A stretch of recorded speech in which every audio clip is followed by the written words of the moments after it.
शुक्रवार की व्रत कथा। शुक्रवार के व्रत करने और कथा श्रवण से सभी मनोकामना पूर्ण हो जाती है। तो आइए बड़े ही श्रद्धा प्रसन्नचित मन से श्रवण करते हैं शुक्र देव की व्रत कथा। मानिकपुर नगर में 3 मित्र रहते थे।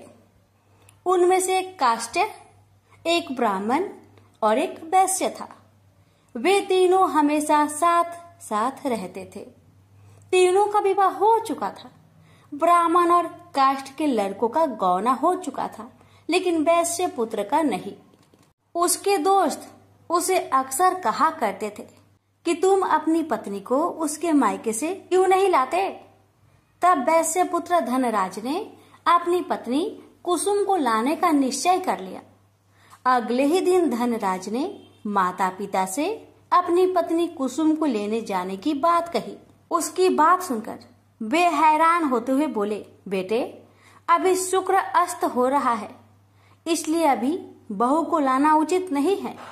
वह नहीं माना। वह कुसुम को लाने ससुराल पहुंच गया। ससुराल में धनराज की खूब आवभगत की गई। धनराज ने कुसुम को विदा करने के लिए कहा तो उसके सास ससुर बोले, बेटे अभी शुक्र अस्त हो रहा है, ऐसे में लड़की को विदा नहीं करते। कुछ दिन ठहर जाओ, फिर हम कुसुम को खुशी खुशी विदा कर देंगे। लेकिन धनराज वहां भी जीत पर अड़ गया और कुसुम को लेकर ही वहां से विदा हुआ। धनराज कुसुम को जब अपने घर ले जा रहा था तो अचानक बैल तेजी से भागने लगे। रास्ते में पड़े पत्थर से टकराने से गाड़ी का पहिया टूट गया। फलस्वरूप कुसुम को काफी चोट आई। दोनों को आगे की यात्रा पैदल ही करनी पड़ी। सुनसान रास्ते से गुजरते हुए डाकुओं ने उन्हें लूट लिया। उनका सारा धन, आभूषण और वस्त्र छीन लिए। किसी तरह से घर पहुंचे। दूसरे ही दिन घर में धनराज के बिस्तर पर सांप चढ़ गया और उसे डस लिया। सेठ जी ने बड़े बड़े चिकित्सक बुलवाए, मगर कोई भी चिकित्सक जहर उतारने में सफल नहीं हुआ। दूर दूर से सपेरे बुलाए गए, लेकिन कोई भी धनराज को नहीं बचा सका। धनराज की मृत्यु हो गई। उसी समय पंडितों ने सेठ जी को एक बात बताई कि आपके बेटे ने शुक्र अस्त होने पर बहू को विदा करा लाने की भूल की है। यदि आप शुक्रवार की पूजा अर्चना करें और बहू शुक्रवार का व्रत करे तथा कथा सुनकर प्रसाद ग्रहण करे तो शुक्र देवता की अनुकंपा से धनराज पुनः जीवित हो सकता है। सेठ जी ने पंडितों की बात मानकर अपने मृत बेटे और बहू को वापस उसके ससुराल भेज दिया। कुसुम ने अपने घर पहुंचकर शुक्रवार का व्रत और पूजा पाठ की। उसने अपने पति की गलती के लिए शुक्र देवता से क्षमा मांगी। फलस्वरूप धनराज जीवित हो उठा। धनराज के जीवित हो जाने से घर में खुशियां भर गई। उधर धनराज के माता पिता ने बेटे के जीवित होने का समाचार सुना तो शुक्रवार का व्रत किया और गरीबों को अन्न, वस्त्र और धन का दान किया। शुक्र के उदय होने पर धनराज अपनी पत्नी कुसुम के साथ घर लौट आया। दोनों पति पत्नी शुक्रवार का विधिवत व्रत करते हुए शुक्र की पूजा करने लगे। उनके घर में धन्य धान्य की वर्षा होने लगी। उनके सभी कष्ट दूर होते चले गए। परिवार में सभी आनंद पूर्वक रहने लगे। वैभव लक्ष्मी व्रत कथा। लाखों की जनसंख्या को अपने में समेटे कुशीनगर एक महानगर था। जैसे कि अन्य महानगरों की जीवनचर्या होती है, वैसा ही कुछ यहाँ भी था। यानी बुराई अधिक, अच्छाई कम, पाप अधिक, पुण्य कम। इसी कुशीनगर में हरिवंश नामक एक सद्गृहस्थ अपनी पत्नी दामिनी के साथ सुखी संपन्न जीवन गुजार रहा था। दोनों ही बड़े नेक और संतोषी स्वभाव के थे। धार्मिक कार्य अनुष्ठानों में उनकी अपार श्रद्धा थी। दुनियादारी से उनका कोई विशेष लेना देना नहीं था। अपने में ही मगन गृहस्थ की गाड़ी खींचे चले जा रहे थे दोनों। किसी ने ठीक ही कहा है, संकट और अतिथि की आने के लिए कोई समय निर्धारित नहीं होता। कुछ ऐसा ही हुआ दामिनी के साथ। जब उसका पति हरिवंश न जाने कैसे बुरे लोगों की संगत में फंस गया और घर गृहस्थी से उनका मन उचट गया। देर रात शराब पीकर घर आना और गाली गलौज तथा मारपीट करना उसका नित्य का नियम सा बन गया था। जुए, राटे, रेस तथा वैश्यगमन जैसे बुरे कर्म भी कुसंगति के बदौलत उसके पल्ले पड़ गए। धन कमाने की तीव्र लालसा ने हरिवंश की बुद्धि हर ली और उसको अच्छे बुरे का भी ज्ञान न रहा। घर में जो कुछ भी था सब उसके दुर्व्यसनों की भेंट चढ़ गया। जो लोग पहले उसका सम्मान करते थे अब उसे देखते ही रास्ता बदलने लगे। भूखमरी की हालत में भिखमंगों के समान उनकी स्थिति हो गई। लेकिन दामिनी बेहद संयमी और आस्थावान तथा संस्कारी स्त्री थी। ईश्वर पर उसे अटल विश्वास था। वह जानती थी कि यह सब कर्मों का फल है। दुख के बाद सुख तो एक दिन आना ही है। अचानक एक दिन दोपहर के समय द्वार पे हुई दस्तक की आवाज सुनकर दामिनी की तंद्रा भंग हुई। अतिथि सत्कार के भय मात्र से उसकी अंतर आत्मा कांप उठी, क्योंकि घर में अन्न का एक दाना भी नहीं था जो अतिथि की सेवा में अर्पित किया जा सकता।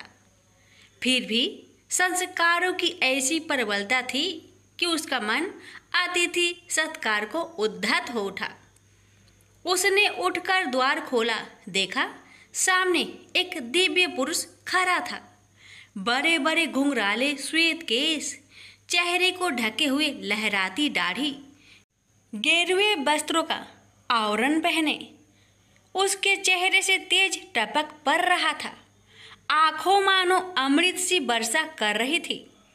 उस दिव्य पुरुष को देखकर दामिनी को अपार शांति का अनुभव हुआ और वह उसे देखते ही समझ गई कि आगत वास्तव में कोई पहुंचा हुआ सिद्ध महात्मा है। उसके मन में अतिथि के प्रति गहन श्रद्धा के भाव उमड़ पड़े और वह उसे सम्मान सहित घर के भीतर ले गई। दामिनी ने जब उसे फाटे हुए आसन पर बैठाया तो वह मारे लज्जा के जमीन में गिर सी गई। उधर वह संत पुरुष दामिनी की ओर एकटक निहारे जा रहा था। घर में जो कुछ भी बचा खुचा था दामिनी ने अतिथि की सेवा में अर्पित कर दिया, पर उसने इस पर कोई ध्यान नहीं दिया। बस दामिनी को यूं निहारे जा रहा था मानो उसे कुछ याद दिलाने की चेष्टा कर रहा हो। जब काफी देर तक दामिनी कुछ न बोली तो उसने कहा, बेटी मुझे पहचाना नहीं क्या? उसका यह प्रश्न सुनकर दामिनी जैसे सोते से जागी और अत्यंत संकुचाते हुए मधुर स्वर में बोली, महाराज मेरी धृष्टता को क्षमा करें। जो आप जैसे दिव्य पुरुष को मैं पहचान कर भी नहीं पहचान पा रही हूँ। पारिवारिक कष्टों ने तो जैसे मेरी सोचने समझने की शक्ति ही छीन ली है। लेकिन यह निश्चित है कि संकट की इस घड़ी में मुझे आप जैसे साधु पुरुष का ही सहारा है। तभी जैसे दामिनी को कुछ याद हो आया, वह उस साधु के चरणों में गिरकर बोल उठी, अब मैं आपको पहचान गई हूँ महाराज। स्नेहा रूपी अमृत की वर्षा करने वाले अपने शुभ चिंतक को कोई कैसे भूल सकता है भला? वास्तव में वह साधु मंदिर की राह के मध्य में बनी अपनी कुटिया के बाहर बट वृक्ष के नीचे बैठ साधना किया करता था और मंदिर आने जाने वाले सभी श्रद्धालु उसे प्रणाम करके स्वयं को कृतार्थ अनुभव करते थे। दामिनी भी उन्हीं में से एक थी। जब पिछले काफी दिनों से उसने उसे मंदिर की ओर आते जाते नहीं देखा तो उसकी कुशल क्षेम जानने के लिए पूछताछ करते हुए उसके घर की ओर आ निकला था। दामिनी अभी अपनी सोचों में ही डूबी हुई थी कि साधु महाराज ने मौन भंग किया। क्या कारण है पुत्री, तू आजकल मंदिर आती जाती दिखाई नहीं पड़ती। तुझे जो भी कष्ट है मुझे बता, शायद मैं तेरी कुछ सहायता कर सकूं। व्यक्ति दुखों के बोझ तले दबा हो तो ऐसे में सहानुभूति के दो बोल ही काफी होते हैं। दामिनी भी खुद पर संयम नहीं रख पाई और बिलख कर रोने लगी। तभी वह साधु वात्सल्यपूर्ण स्वर में बोला, मन छोटा करने से समस्या हल नहीं होगी। सुख दुख तो एक गाड़ी की दो पहियों के समान है, इनका आना जाना तो जिंदगी भर लगा ही रहता है। अपना दुख किसी को बता देने से मन हल्का हो जाता है। कुछ देर चुप रहने के बाद दामिनी ने बोलना शुरू किया, महाराज, सर्व सुखों से भरपूर था मेरा घर, कण कण में खुशियों का नित्य होता था। पति भी नेक और ईमानदार थे, सदा जीवन उच्च विचार की आधारशिला पर टिकी थी। हमारी गृहस्थी रुपए पैसे की भी कोई कमी नहीं थी। सुबह शाम घर में ईश्वर वंदना होती थी, लेकिन अचानक न जाने किसकी नजर लग गई, हमारा भाग्य हमसे रूठ गया। मेरे पति कुछ संगति में फंसकर अपना सब कुछ गवा बैठे। अब तो ऐसा लगता है जैसे साया भी साथ छोड़कर जाने को तैयार बैठा है। भिखारियों से भी बदतर स्थिति हो गई है हमारी।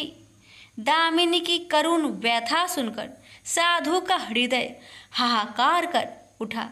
वह द्रवित स्वर में बोल उठा, बेटी, कर्म का लिखा तो भोगना ही पड़ता है। तुम्हारे कष्टों का भी कर्मों से नाता है, लेकिन तुम चिंता ना करो, सब कुछ पहले जैसा हो जाएगा। दुख के बाद ही सुख आता है। दुख सहे बिना सुख की सच्ची अनुभूति हो ही नहीं सकती। तुम माँ लक्ष्मी के प्रति श्रद्धा जारी रखो। सबका उद्धार करने वाली प्रेम का छलकता सागर है माँ लक्ष्मी। अपने भक्तों पर सदैव उनकी कृपा दृष्टि रहती है। तुम संपूर्ण आस्था के साथ माँ वैभव लक्ष्मी का व्रत करना शुरू करो, तुम्हारी साधना अवश्य रंग लाएगी। दामिनी एक संस्कारी स्त्री थी। धर्म कर्म में उसकी अगाध आस्था थी। माँ वैभव लक्ष्मी के व्रत की बात सुनकर उसका चेहरा दमक उठा। बोली, महाराज, यदि इस व्रत को करने से मेरे परिवार पर आई विपदा टल सकती है तो मैं इसे जरूर करूँगी। आप मुझे बताएं कि इस व्रत को कब और कैसे किया जाता है। साधु महाराज दामिनी की भक्ति भावना देखकर प्रसन्न होकर बोले, बेटी, सारे जगत का कल्याण करने वाली माँ वैभव लक्ष्मी के व्रत की विधि में जन कल्याण तुम्हें बता रहा हूँ। प्रत्येक शुक्रवार को यह व्रत किया जाता है।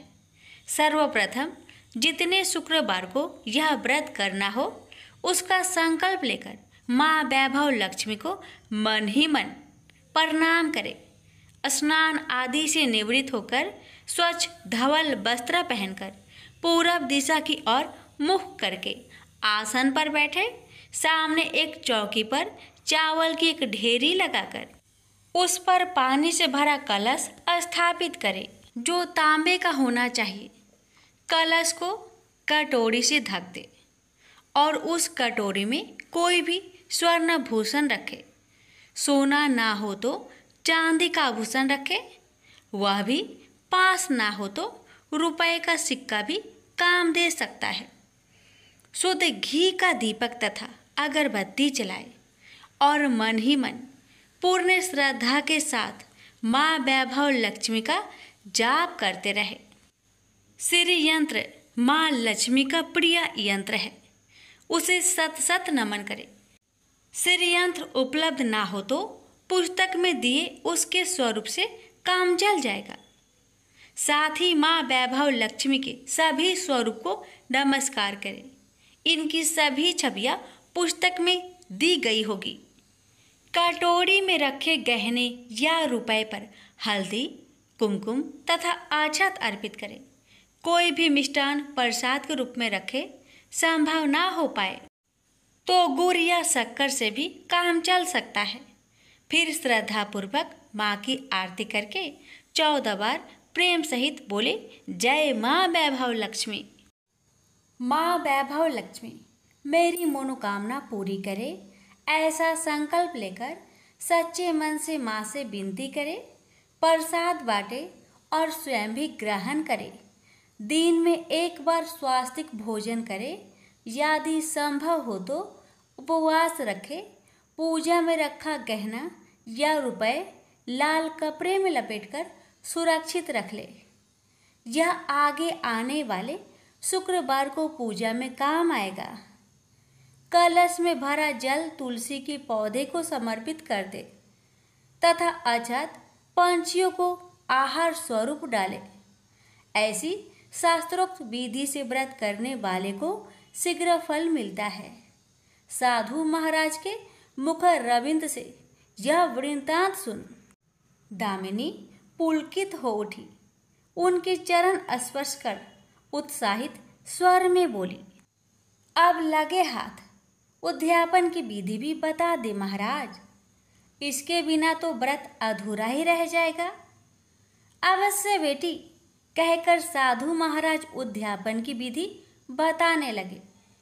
चाहे जितने भी शुक्रवार प्राय 11 या 21 व्रत करने का संकल्प लिया हो, लेकिन मन में माँ वैभव लक्ष्मी के प्रति श्रद्धा तथा आस्था बारंबार बनी रहनी चाहिए। जिस दिन अंतिम शुक्रवार का व्रत हो उस दिन शास्त्रोक्त विधि से उद्यापन किया जाता है। अन्य शुक्रवारों की भांति ही इस दिन भी पूजन करें। हाँ, प्रसाद के रूप में खीर अवश्य रखें। पूजा के बाद नारियल फोड़कर 7 कुंवारी कन्याओं को चरण धोकर कुमकुम का तिलक लगाकर पूजन करें। उन्हें सामर्थ्य अनुसार दक्षिणा दे और माँ वैभव लक्ष्मी व्रत की पुस्तकें उपहार स्वरूप भेंट में दे। फिर प्रसाद के रूप में खीर वितरित करें। अब माँ वैभव लक्ष्मी के सभी स्वरूप को मन ही मन नमन करते हुए कहे, हे माँ, यदि मैंने शुद्ध तथा निर्मल हृदय से आपकी स्तुति करते हुए वैभव लक्ष्मी व्रत विधि विधान अनुसार पूर्ण किया हो तो मेरी मनोकामना अवश्य पूरी करना। संतानहीनों को संतान देने वाली, दुखियों का दुख हरने वाली, अखंड सौभाग्य का वरदान देने वाली, कुंवारी कन्याओं को मन चाहा वर देने वाली माँ वैभव लक्ष्मी, आपकी महिमा अपरंपार है। अपने हर भक्त की विपत्तियां हरकर उन्हें सुख समृद्धि प्रदान करना। साधु महाराज से वैभव लक्ष्मी व्रत का शास्त्रों ज्ञान प्राप्त करके दामिनी भाव विभोर हो उठी। उसे अपने भीतर एक अनोखे तथा असीमित आत्मबल का संचार होता महसूस हुआ। उसने भी माँ वैभव लक्ष्मी के 21 व्रत आते शुक्रवार से शुरू करने का संकल्प लेकर साधु महाराज को आदर सहित विदा किया और मन ही मन माँ वैभव लक्ष्मी का स्तुति गान करने लगी। 2 दिन बाद ही शुक्रवार आ गया। उससे पहली रात दुखों की मारी दामिनी ठीक से सो भी न सकी। माँ वैभव लक्ष्मी के व्रत करने से उसकी समस्याओं का अंत हो जाएगा, यह सोचकर वह मुंह अंधेरी उठ बैठी और स्नान आदि कर स्वच्छ वस्त्र धारण किए। आसन पर पूर्व दिशा की ओर मुंह करके दामिनी ने अपने सम्मुख रखी चौकी पर चावल की छोटी सी ढेरी बनाकर उस पर तांबे का कलश रखा। लेकिन जब स्वर्ण भूषण रखने की बात आई तो धर्म संकट में पड़ गई। सारे गहने पति ने दुर्योधनों की भेंट चढ़ चुके थे। विवाहित स्त्री थी तो मंगलसूत्र भी उतारकर नहीं रख सकती थी और कोई गहना था नहीं। तभी उसे उन नन्ही पायलों का स्मरण हो आया जो उसने अपनी आने वाली संतान के लिए बनवाकर रख छोड़ी थी और पति की निगाहों से उन्हें बचाकर रखा था। उसने झटपट वह पायलें निकाली और गंगा जल से धोकर उन्हें शुद्ध करके कलश पर रखी कटोरी में डाल दिया। डिब्बे की तली में से बची खुची शक्कर निकालकर उसे प्रसाद के रूप में रखा और विधि अनुसार व्रत किया। सर्वप्रथम उसने अपने पति को प्रसाद दिया। आने वाला पूरा सप्ताह बड़े ही हंसी खुशी से बीता। बात बात पर झल्ला उठने वाला उसका पति अपेक्षाकृत शांत तथा संयत रहा। कोई मारपीट तथा कलेश घर में नहीं हुआ। इसे दामिनी ने माँ वैभव लक्ष्मी का चमत्कार समझा और मन ही मन उन्हें प्रणाम किया। माँ वैभव लक्ष्मी के प्रति उसकी आस्था और भी बलवती हो गई। इसी प्रकार शास्त्रोक्त विधि से दामिनी ने 20 शुक्रवार के व्रत पूरे कर लिए। इस बीच कई परिवर्तन हुए थे। उसका पति कुसंगति छोड़कर सीधी राह पर आ गया था और उसका कामकाज भी जमने लगा था। घर में यदि किसी चीज की बहुतायत नहीं थी तो कमी भी नहीं रह गई थी। यह सब माँ वैभव लक्ष्मी के चमत्कार और दामिनी की आस्था तथा विश्वास का परिणाम था। 21वें शुक्रवार को व्रत का उद्यापन करना था। साधु महाराज के वचन अभी मानो दामिनी के कानों में गूंज रहे थे। उनकी बताई विधि के अनुसार ही दामिनी ने शास्त्रोक्त विधि से उद्यापन किया।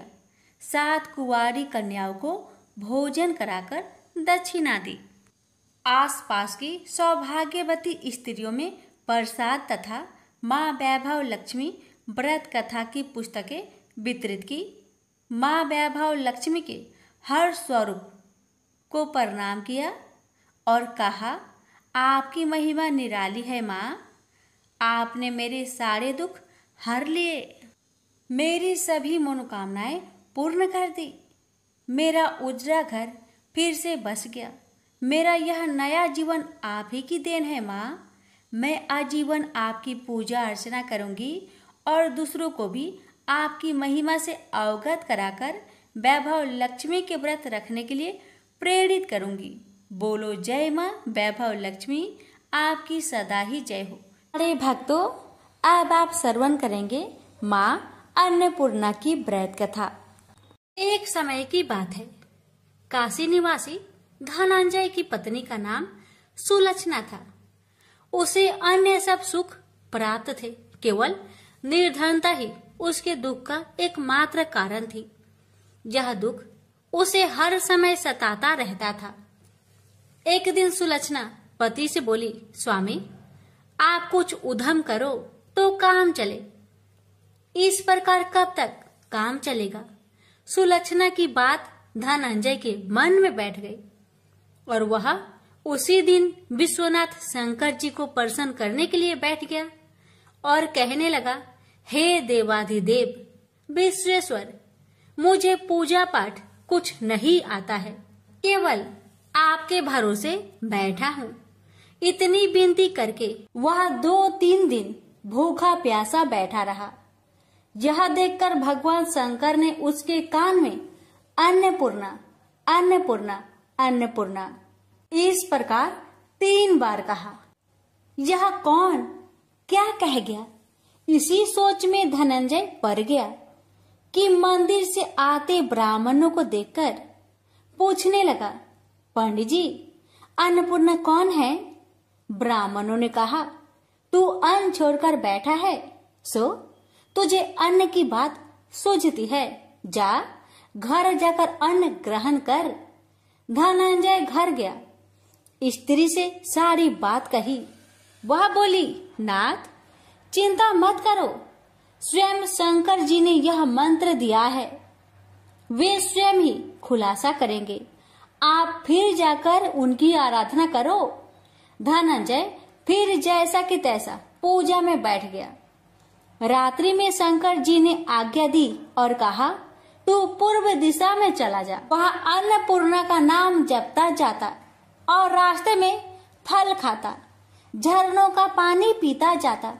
इस प्रकार कितने ही दिनों तक चलता गया। वहाँ उसे चांदी सी चमकती वन की शोभा देखने में आई। सुंदर सरोवर देखने में या उनके किनारे कितनी ही अप्सराएं झुंड बनाए बैठी थी। एक कथा सुनाती और सब मिलकर माँ अन्नपूर्णा इस प्रकार बार बार कहती थी। जहाँ अगहन मास की उजेली रात्रि थी और आज से ही व्रत का प्रारंभ था। जिस शब्द की खोज करने वह निकला था वह उसे वहां सुनने को मिला। धनंजय ने उसके पास जाकर पूछा, हे देवियों, आप यहाँ क्या करती हो? उन सब ने कहा, हम माँ अन्नपूर्णा का व्रत करती हैं। धनंजय ने पूछा, व्रत पूजा करने से क्या होता है? यह किसी ने किया भी है? इसे कब किया जाए? कैसा व्रत है और कैसी विधि है? मुझसे भी विस्तार से बताओ। वे कहने लगी, इस व्रत को सब कोई कर सकते हैं। 21 दिन तक के लिए 21 गांठ का सूत लेना चाहिए। 21 दिन यानी न बने तो एक दिन उपवास करे, या भी न बने तो केवल कथा सुनकर प्रसाद ले। निराहार रहकर कथा कहे, कथा सुनने वाला कोई न मिले तो पीपल के पत्तों को रख, सुपारी या घृत कुमारी वृक्ष को सामने कर, दीपक को साक्षी कर, सूर्य, गाय, तुलसी या महादेव को बिना कथा सुनाए मुख में दाना न डाले। यदि भूल से कुछ पड़ जाए तो एक दिवस फिर उपवास करे। व्रत के दिन क्रोध न करे और झूठ ना बोले। धनंजय बोला, इस व्रत के करने से क्या होगा? वे कहने लगी, इसके करने से अंधों को नेत्र मिले, लुल्लू को हाथ मिले, निर्धन के घर धन आए, बाझिन को संतान मिले, मूर्ख को विद्या आए। जो जिस कामना से व्रत करे माँ उसकी इच्छा पूरी करती है। वह कहने लगा, बहनों, मेरे पास भी धन नहीं है, विद्या नहीं है, कुछ भी तो नहीं है। मैं तो दुखिया ब्राह्मण हूँ, मुझे इस व्रत का सूत दोगी? हाँ भाई, तेरा कल्याण हो, हम तुम्हें अवश्य देंगे। ले, इस व्रत का मंगल सूत्र ले। धनंजय ने व्रत किया। व्रत पूरा हुआ, तभी सरोवर में से 21 खंड की स्वर्ण सीढ़ी हीरा मोती जड़ी हुई प्रकट हुई। धनंजय अन्नपूर्णा अन्नपूर्णा कहता जाता था। इस प्रकार कितनी ही सीढ़ियां उतर गया तो क्या देखता है कि करोड़ों सूर्य से प्रकाशमान अन्नपूर्णा का मंदिर है। उसके सामने स्वर्ण सिंहासन पर माता अन्नपूर्णा विराजमान है। सामने भिक्षा हेतु शंकर भगवान खड़े हैं। देवांगनाएं चवर डुलाती है, कितनी ही हथियार बांधे पहरा देती है। धनंजय दौड़कर जगदम्बा के चरणों में गिर गया। देवी उसके मन का कलेश जान गई। धनंजय कहने लगा, माता, आप तो अंतर्यामी हो, आपको अपनी दशा क्या बताऊं? माता बोली, मेरा व्रत किया है, जा, संसार तेरा सत्कार करेगा। माता ने धनंजय की जिह्वा पर बीज मंत्र लिख दिया। अब तो उसके रोम रोम में विद्या प्रकट हो गई। इतने में क्या देखता है कि वह काशी विश्वनाथ के मंदिर में खड़ा है। माँ का वरदान ले धनंजय घर आया। सुलक्षणा से सब बात कही। माता जी की कृपा से उसके घर में संपत्ति उमड़ने लगी। छोटा सा घर बहुत बड़ा गिना जाने लगा। जैसे शहद के छत्तों में मक्खियां जमा होती है, उसी प्रकार अनेक सगे संबंधी आकर उसकी बड़ाई करने लगे। कहने लगे, इतना धन और इतना बड़ा घर, सुंदर संतान नहीं हो तो इस कमाई का कौन भोग करेगा?